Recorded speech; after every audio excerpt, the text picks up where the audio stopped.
News 18 ગુજરાતીમાં આપનું સ્વાગત છે। આપની સાથે હું છું કોમલ। સમાચારોની શરૂઆત કરીએ અને લોક સાહિત્યકાર દેવાયત ખવડ ફરી એકવાર ચર્ચામાં આવ્યા છે। અમદાવાદના સાણંદ નજીક મોડી રાત્રે તેમના ડ્રાઈવર પર હુમલો કરીને કાર જપ્ત કરવાની ઘટના બની હોવાનો આક્ષેપ છે।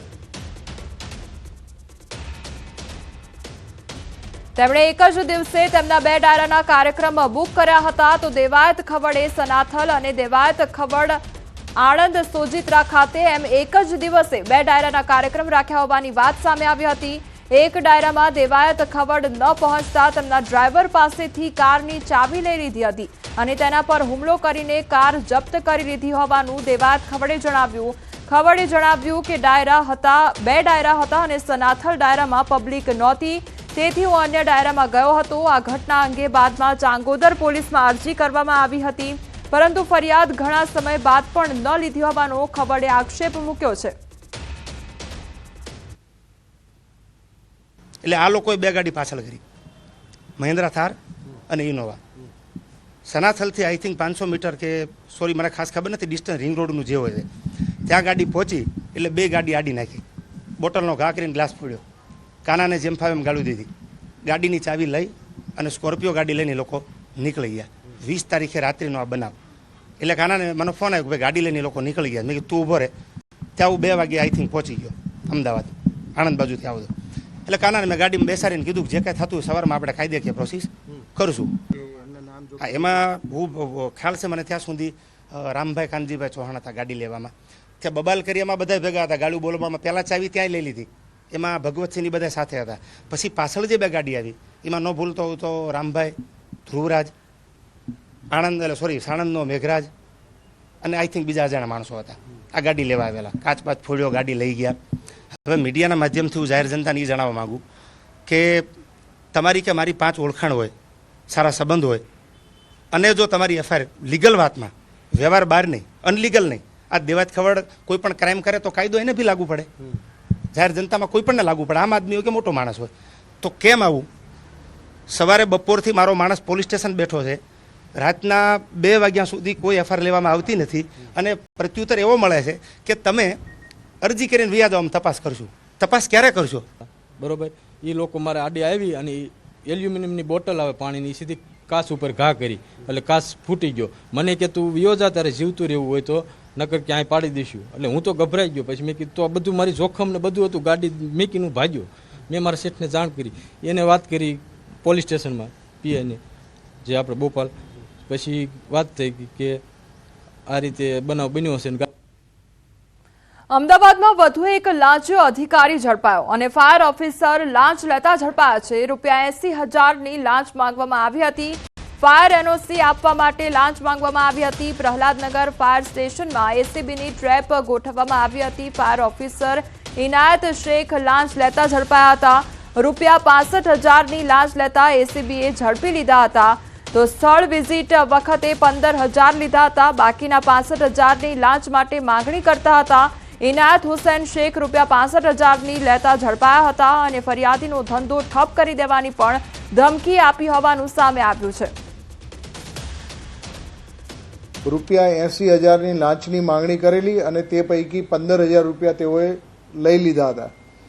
ત્યારબાદ કન્સલ્ટિંગ એજન્ટ હતા, તેઓને એનઓસી મળી જતા તેઓ આજે લાંચના નાણાં બાકી રહેતા ₹65,000 હતા તે તેઓએ આપેલા નહીં, જેથી આ કામના જે આરોપી છે એ વારંવાર આ નાણાંની ઉઘરાણી કરતા હતા, જેથી કરી અને તેઓએ એસીબી આણંદ સમક્ષ ફરિયાદ કરેલી। બોટાદમાં સ્કૂલ બસ અને બાઇક વચ્ચે અકસ્માત સર્જાયો અને 2 દિવસ પહેલાના અકસ્માતના સીસીટીવી ફૂટેજ સામે આવ્યા। હવેલી ચોક નજીક વકીલ પેટ્રોલ પંપ નજીક અકસ્માત સર્જાયો હતો। સ્કૂલ બસ અને બાઇક ચાલક વચ્ચે અકસ્માત સર્જાયો હતો। બાઇક ચાલકનું સારવાર દરમિયાન મોત નીપજ્યું હતું તો બાઇક ચાલક બસની સાઈડમાં આગળ જવા સમયે બસ અડફેટે આવતા બાઇક ચાલક પર બસ ફરી વળી હતી। મળતી માહિતી મુજબ બાઇક ચાલકને ગંભીર ઈજા પહોંચી હતી। સારવાર માટે ભાવનગર ખસેડવામાં આવેલ, જ્યાં સારવાર દરમિયાન તેનું મોત નીપજ્યું હતું। ગુજરાતવાસીઓ હવે આકરી ગરમી માટે તૈયાર રહેજો. ગરમીને લઈને હવામાન વિભાગ દ્વારા આગાહી કરવામાં આવી છે. 2 દિવસ બાદ ગરમીનું પ્રમાણ વધશે અને 2 થી 3 ડિગ્રી તાપમાન ઉંચકાશે. તો 24 તારીખ આસપાસ વેસ્ટર્ન ડિસ્ટર્બન્સ સક્રિય થતા ગરમીનો અનુભવ થશે. 36.7 ડિગ્રી સાથે રાજકોટ સૌથી ગરમ શહેર બન્યું છે. અમદાવાદમાં મહત્તમ તાપમાન 33.7 ડિગ્રી નોંધાયું છે.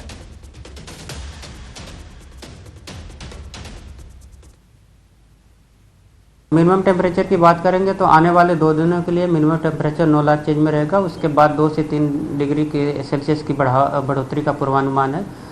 और मैक्सिमम टेम्परेचर की बात करेंगे तो आने वाले 3 दिनों के लिए मैक्सिमम टेम्परेचर 9 लाख चेंज में रहेगा. और उसके बाद मैक्सिमम टेम्परेचर में 2 से 3 डिग्री का राइजिंग टेंडेंसी देखने को मिलेगी.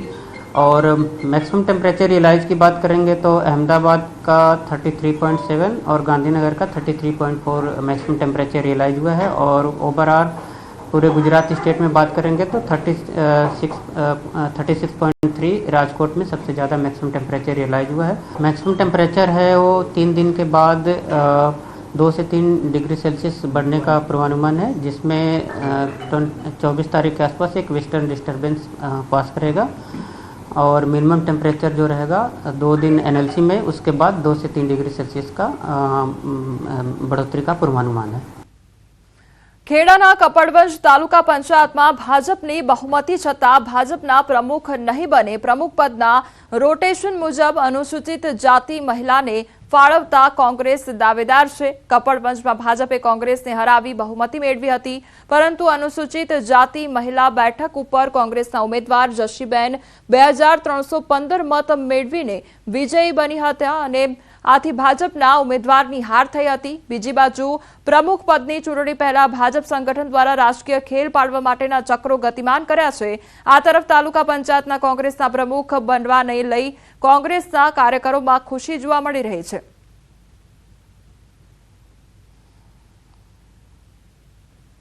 રેશન કાર્ડ ઈ-કેવાયસી માટે લોકોની લાંબી કતારો જોવા મળી રહી છે. કલાકોનો સમય પણ બરબાદ થયો હતો, પરંતુ હવે રેશન કાર્ડ ઈ-કેવાયસી કરાવવું સરળ બન્યું છે, કારણ કે રેશન કાર્ડ ઈ-કેવાયસીની પ્રક્રિયા હવે પોસ્ટ ઓફિસમાં પણ કરી આપવામાં આવશે, અને એ પણ કોઈ જાતના ચાર્જ વગર. અરજદારનું આધાર કાર્ડ અને રેશન કાર્ડ તેમજ આધાર કાર્ડથી લિંક મોબાઈલ લઈને અરજદારે રૂબરૂ જવાનું રહે છે, અને સરળતાથી અરજદારનું રેશન કાર્ડ ઈ-કેવાયસી થઈ જાય એ માટેની સુવિધા કરવામાં આવી છે. પોસ્ટ વિભાગ પોતે પીડીએસ શોપની અંદર એપ્લિકેશનની અંદર પોસ્ટમેન અને અમારા એન્ડ યુઝરોને લોગિન કરી અને તે લોકોને સ્તર ઉપર ઘરે ઘરે અથવા તો જ્યાં વિવિધ જગ્યાએ કેમ્પ કરીને એમના મોબાઈલ નંબર દ્વારા તેમના ફેસ રીડિંગ દ્વારા ઈ-કેવાયસી કરવાનો કાર્યક્રમ સ્ટાર્ટ કરેલ છે. વિરમગામ ડાંગર કૌભાંડ મામલે તપાસનો ધમધમાટ તેજ કરવામાં આવ્યો છે. આ કૌભાંડના આરોપીના 7 દિવસના રિમાન્ડ મંજૂર કરવામાં આવ્યા છે. તો બીજી તરફ વિરમગામ પોલીસે આરોપીને સાથે રાખી પંચનામું કર્યું હતું. વિરમગામ ટાઉન પોલીસે પકડેલા આરોપીને કોર્ટમાં રજૂ કરવામાં આવ્યો હતો. પોલીસે વધુ પૂછપરછ માટે 14 દિવસના રિમાન્ડની કોર્ટ સમક્ષ માંગણી કરી હતી.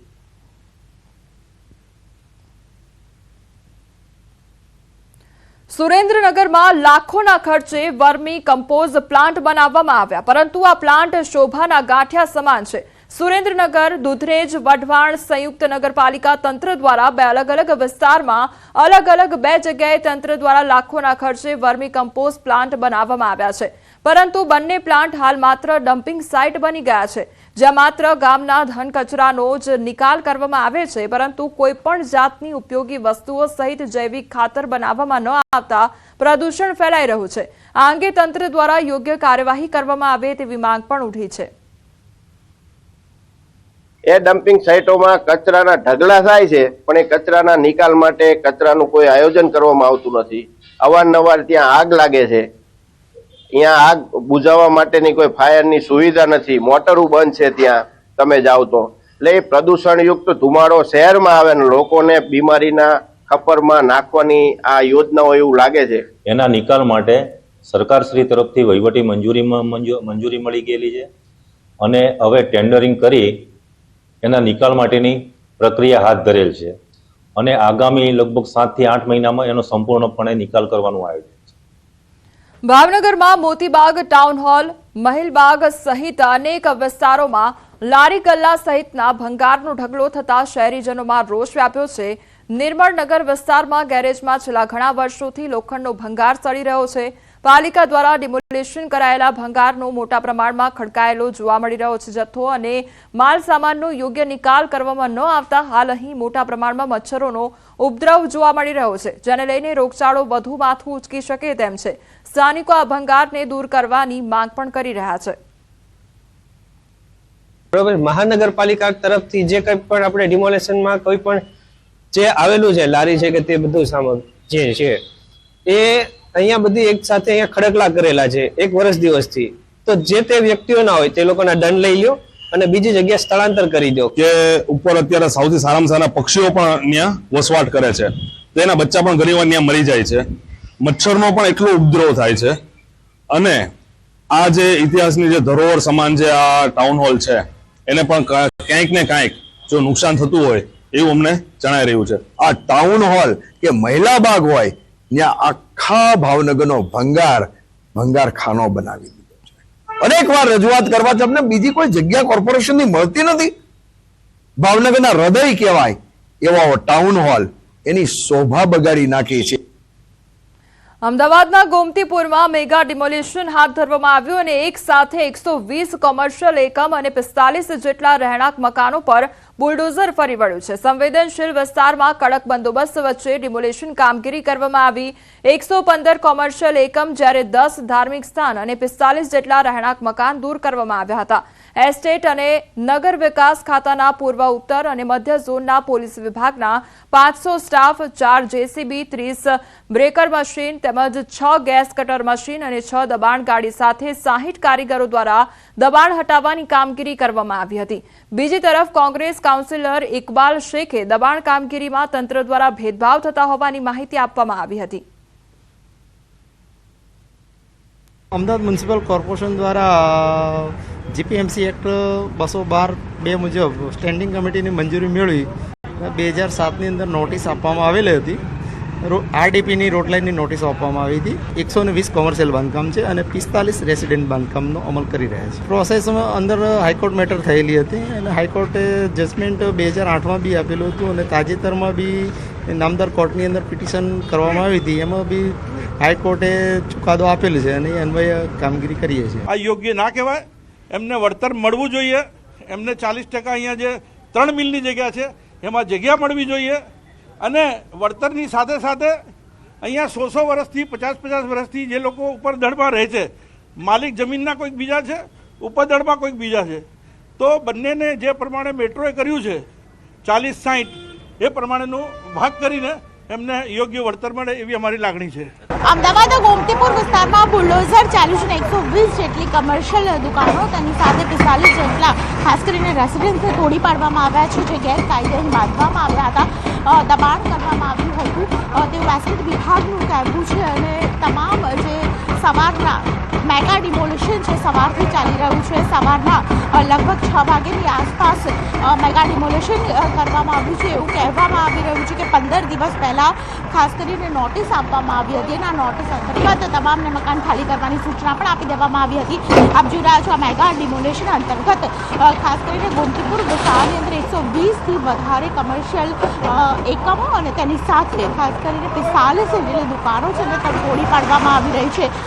દાદાનું બુલડોઝર ફરી એકવાર ગોમતીપુર વિસ્તારમાં ચાલ્યું છે કે જેમાં કહી શકાય કે વિસ્તારની અંદર જે પ્રકારે દબાણ કરવામાં આવ્યું હતું તે તમામ દુકાનો એકમો તમામને પાડી નાખવામાં આવ્યા છે. મેગા ડિમોલિશન દરમિયાન પોલીસનો બંદોબસ્ત પણ ગોઠવાયો છે. કેમેરા પર્સન અમિત શર્મા સાથે દીપિકા કુમાર, ન્યૂઝ 18 ગુજરાતી, અમદાવાદ. તો અમદાવાદમાં ડિમોલિશનની કામગીરી હાથ ધરવામાં આવી છે, ત્યારે કડક બંદોબસ્ત વચ્ચે આ ગેરકાયદેસર દબાણો જે છે તે દૂર કરવાની કામગીરી હાથ ધરવામાં આવી છે. ગોમતીપુર વિસ્તારના આ દ્રશ્યો કે જ્યાં ગેરકાયદેસર બાંધકામો હટાવવાની કામગીરી થઈ રહી છે.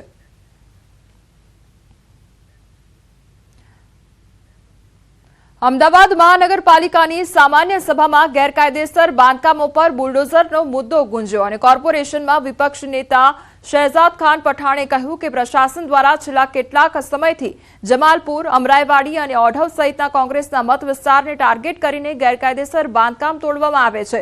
બોડકદેવ, પાલડી, મોટેરા જેવા વિસ્તારોમાં ગેરકાયદેસર દબાણો પર બુલડોઝર ક્યારે ફરશે તેમ તેમણે સવાલ કર્યો. સ્ટેન્ડિંગ કમિટીના ચેરમેન દેવાંગ દાણીએ આરોપોને નકાર્યા છે.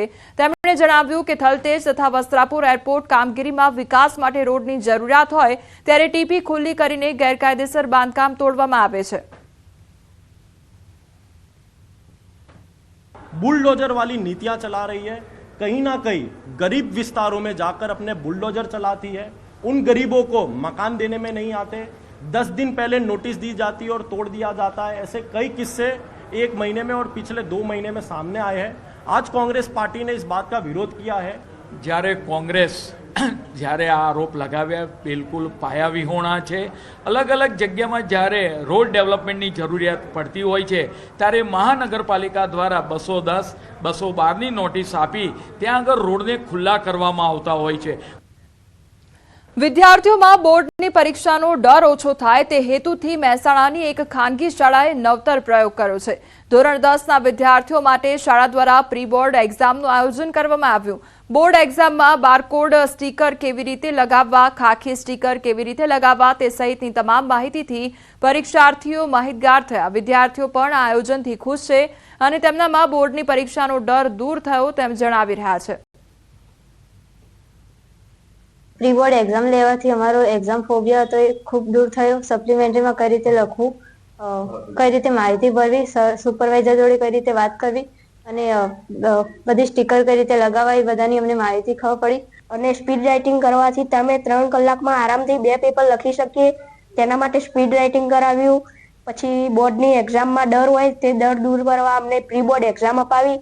4 પેપરોની અમે વ્યવસ્થા કરી અને 4 પેપરો અલગ અલગ સ્કૂલમાં, મહેસાણાની જુદી જુદી સ્કૂલમાં પેપરોનું આયોજન કરવામાં આવ્યું, જેમાં બાળકોએ 300થી વધારે બાળકોએ ભાગ લીધો. અને આ બાળકોનો અમને અનુભવ પણ થયો અને એમને ફીડબેક પણ આપ્યો કે સાહેબ હવે અમને ટેન્શન નથી.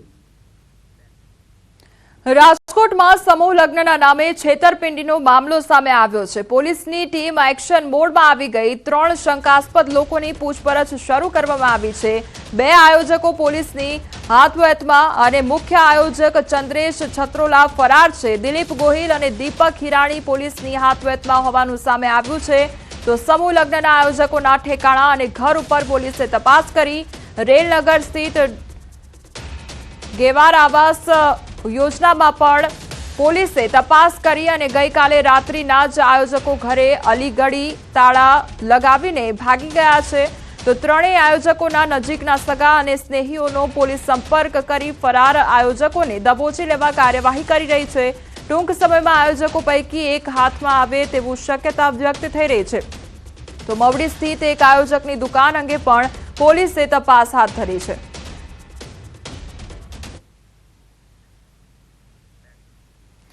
ભજન, ભોજન અને ભક્તિનો ત્રિવેણી સંગમ એટલે જૂનાગઢનો શિવરાત્રીનો મેળો. જૂનાગઢમાં શિવરાત્રીના મેળાનો વિધિવત પ્રારંભ થયો છે. ભવનાથ મંદિર સહિત અન્ય અખાડાઓમાં ધ્વજારોહણ જિલ્લા કલેક્ટર, કમિશનર અને સાધુ સંતોના હસ્તે થયું. 26 ફેબ્રુઆરીના રોજ શિવરાત્રીના દિવસે મધ્યરાત્રિએ ભવનાથમાં આવેલ મૃગીકુંડમાં સાધુ સંતોના શાહી સ્નાન બાદ મેળાની પૂર્ણાહુતિ થશે અને ભગવાન શિવને પ્રસન્ન કરવા માટે શિવરાત્રીની પૂજાનું વિશેષ મહત્વ હોય છે. 5 દિવસ સુધી અહીં સાધુ સંતો સાથે લાખોની સંખ્યામાં શિવ ભક્તો ઉમટશે. વહીવટી તંત્ર દ્વારા પ્લાસ્ટિક મુક્ત મેળો બને તે માટે ચેકપોસ્ટ ઊભી કરવામાં આવી છે. સાથે પાણી તેમજ આરોગ્યની ખાસ કાળજી રાખવામાં આવી છે. તો પોલીસ વિભાગ દ્વારા ચુસ્ત બંદોબસ્ત ગોઠવી દેવાયો છે. 5 દિવસ સુધી અન્ય ક્ષેત્રો ધમધમી ઉઠશે અને અહીં આવતા ભાવિકોને મનગમતા ભોજન મળશે. ધજાનું જે મહાત્મ્ય છે એ મહાશિવરાત્રીના પર્વ કરતા પણ વિશેષ છે. આ ધજાનામાં જે સંતોના આપણે દર્શન થાય છે, મહાદેવના આશીર્વાદ મળે છે. તો ખાસ આ જે ધજાનો જે લાભ લેવા માટે, ધજાના દર્શનનો લાભ લેવા માટે હું મુંબઈથી સહપરિવાર આવ્યો છું. આ સમગ્ર વ્યવસ્થાને પહોંચી વળવા માટે કલેક્ટર સાહેબના માર્ગદર્શન નીચે યોગ્ય પ્રમાણમાં પોલીસ બંદોબસ્ત રાખવામાં આવેલો છે. આ ઉપરાંત પીવાના પાણીની વ્યवस्था પણ પૂરતા પ્રમાણમાં કરવામાં આવેલી છે. कम से कम 15 से 20 लाख जितनी जनता हर साल एकत्र होती है, ये सनातन धर्म की एक पहचान भी है और इनसे पूरा प्रचार भी होता है क्योंकि मेला का अर्थ है कि स्वयंभू आपको आप जो है एकत्र होना बिना निमंत्रण और आपको आप चले जाना, इसका नाम मेला है। સુરતના એક પરિવારને અકસ્માત નડ્યો હોવાની ઘટના સામે આવી છે અને અચાનક ભેંસ ટેમ્પોમાંથી ઉતરીને લગ્ન પ્રસંગમાં ઘૂસી જતા અફરાતફરી મચી ગઈ। ભાટેના વિસ્તારમાં આવેલ રજાનગર નજીક એક ટેમ્પોમાં ભેંસ લઈને જઈ રહ્યા હતા તે દરમિયાન અચાનક ભેંસ ટેમ્પોમાં ઉતરી પડી હતી અને નજીકમાં ચાલી રહેલ લગ્ન પ્રસંગમાં ફરી વળતા 7 થી 8 લોકો ઘાયલ થયા છે। બનાવને પગલે ઇજાગ્રસ્તોને તુરંત સારવાર અર્થે હોસ્પિટલમાં ખસેડવામાં આવ્યા હતા। જો કે સ્થાનિક લોકોનો આક્ષેપ છે કે આવી રીતે ઘણી વખત ઘટનાઓ બની છે છતાં તંત્ર દ્વારા કોઈ કાર્યવાહી નથી થતી। તો ભેંસ ટેમ્પોમાં લઈ જવામાં આવી રહી હતી તે દરમિયાન ભેંસ ટેમ્પોમાંથી ઉતરી રસ્તા પર આવી ચડી હતી અને રસ્તામાં જે સમયે જાન જઈ રહી હતી તે દરમિયાન આસપાસના જે લોકો હતા તેમને પણ ઈજા પહોંચી હતી। માંગરોળના પીપોદરા વિસ્તારના સાગરીતો સાથે મળીને બુટલેગરે ઉત્પાત મચાવ્યો હતો। આ મામલે પોલીસે કોમ્બિંગ પેટ્રોલિંગ કરી બુટલેગર સહિત સાગરીતોની અટકાયત કરી છે। આરોપીઓને ઝડપી પાડવા માટે પોલીસની અલગ અલગ ટીમ બનાવવામાં આવી હતી જેમાં પદ્મનાથ ઉર્ફ રાકેશ પકોડા નામના બુટલેગરને ઝડપી લીધો છે। તે અગાઉ પણ પ્રોહિબિશન અને મારામારીના ગુનામાં ઝડપાયો હતો। મહત્વનું છે કે રાત્રિ દરમિયાન આરોપીઓએ પેટ્રોલ બોમ્બ બનાવી વાહનો ઘર અને દુકાનમાં આગ ચંપી કરી હતી। ત્વરિત કાર્યવાહી કરી પોલીસે કોમ્બિંગ હાથ ધરી અને આ રાકેશ પકોડા નામના વ્યક્તિ અને એમના બીજા અન્ય 2 સાગરીતોને અત્યારે પોલીસ દ્વારા ડિટેઇન કરવામાં આવેલા છે। આ ગુનામાં અંદાજે 15 થી 20 જેટલા લોકો સંડોવાયેલા હોવાની શક્યતાઓ છે અને પકડવા માટેથી અલગ અલગ ટીમ કોસંબા પોલીસ સ્ટેશનના LCBના SOGનો સ્ટાફ પ્રયત્ન કરી રહી છે। આણંદના ધર્મજ ગામમાં પાણીજન્ય રોગનો કહેર વર્તાઈ રહ્યો છે। ધર્મજ ગામના વિવિધ વિસ્તારમાં નોંધાયા છે કમળાના 21 કેસ। કમળાના કેસો નોંધાતા આરોગ્ય તંત્ર હરકતમાં આવ્યું છે। ગાંધી ચોક, ચામુંડા વિસ્તાર, ભવાનીપુરા સહિત વિવિધ વિસ્તારમાંથી કેસ નોંધવામાં આવ્યા છે। આરોગ્યના ઉચ્ચ અધિકારીઓ રોગચાળાને પગલે ધર્મજ દોડી આવ્યા તો રોગચાળાનો ભોગ બનેલા દર્દી અને વિસ્તારની મુલાકાત લીધી। આરોગ્યની 11 ટીમો હાલ ધર્મજ ગામમાં કરી રહી છે તપાસ। પંચાયતે લીકેજ રિપેરિંગની કામગીરી હાથ ધરી। છોટાઉદેપુરમાં આવેલ એસટી ડેપોની કમ્પાઉન્ડ વોલ લોકો માટે જોખમી સાબિત થઈ છે। અહીંના એસટી બસ સ્ટેન્ડ પર હજારોની સંખ્યામાં મુસાફરો આવતા હોય છે પરંતુ અહીં આવતા મુસાફરોને એસટી ડેપોમાં બેસવા માટે બાકડા ફૂલ થઈ જતા મુસાફરો એસટી ડેપોની બનાવેલ કમ્પાઉન્ડ વોલને અડીને બેસતા હોય છે પરંતુ આ દિવાલ અત્યંત જર્જરિત હાલતમાં છે। આ દિવાલ ગમે ત્યારે ધરાશાયી થાય તેવી સ્થિતિમાં છે। જો કે 4 વર્ષ પહેલા છોટાઉદેપુર એસટી ડેપોનું નવીનીકરણ કરવામાં આવ્યું હતું જેમાં આ દિવાલનું પણ કામ કરવામાં આવ્યું પરંતુ તેમાં ચોક્કસ તકલાદી કામ થયું હોય તેવું લાગી રહ્યું છે। કરોડોના ખર્ચે આ ડેપો બનાવવામાં આવ્યો છે ત્યારે છેલ્લા કેટલાક દિવસોથી જે મુસાફરો અહીંયા આવે છે અને મુસાફરોને જીવનું જોખમ સામે આવ્યું છે। એસટી ડેપોની અંદર જે કમ્પાઉન્ડ વોલ છે તે આખો કમ્પાઉન્ડ વોલ જર્જરિત બન્યો છે। MP ગુજરાતની બસો આવે છે, અહીંયા પેસેન્જરો ઉતરે છે। વડોદરાના કરજણમાં વિદેશ જવાની ઘેલછામાં વધુ એક યુવક છેતરાયો છે। કરજણ તાલુકાના કંડારી ગામના યુવક પાસેથી એજન્ટે કરોડો રૂપિયા પડાવ્યા છે અને દર્શન પટેલ પત્નીને કેનેડાની વર્ક પરમિટ વિઝા અપાવવા એજન્ટને મળ્યા હતા। વિઝા અપાવવાના બહાને એજન્ટે 2,77,00,000 પડાવી લીધા। બોગસ એર ટિકિટ અને વર્ક પરમિટ બતાવી છેતરપિંડી આચરી। ખુદ કુટુંબના ભાણિયાએ જ મામા સાથે છેતરપિંડી આચરતા ચકચાર મચી ગઈ તો ઓળખીતી એજન્ટ ટોળકીએ રોવડાવતા યુવક પોલીસ ફરિયાદ નોંધાવી છે તો વડોદરાના માંજલપુર સુબોધનગરમાં રહેતા 3 ઇસમો સામે ફરિયાદ નોંધાવી છે। અત્યાર સુધીમાં મેં છે ને સાહેબ 2,77,00,000 રૂપિયા નાખ્યા છે। એ બધા પૈસા એમાંથી એવું કીધું કે 40-45 લાખ રૂપિયા જેવા કપાશે, બાકીના પૈસા તમારા બધા રિટર્ન આવશે એવું કીધું હતું। પણ આખી પેલી એ વાત કરું કે અમે ભેગા થયા ને તે દિવસે એવું કીધું થઈ જશે, પછી પાછું થઈ ગયા પછી નવું નાટક ચાલુ કર્યું એને।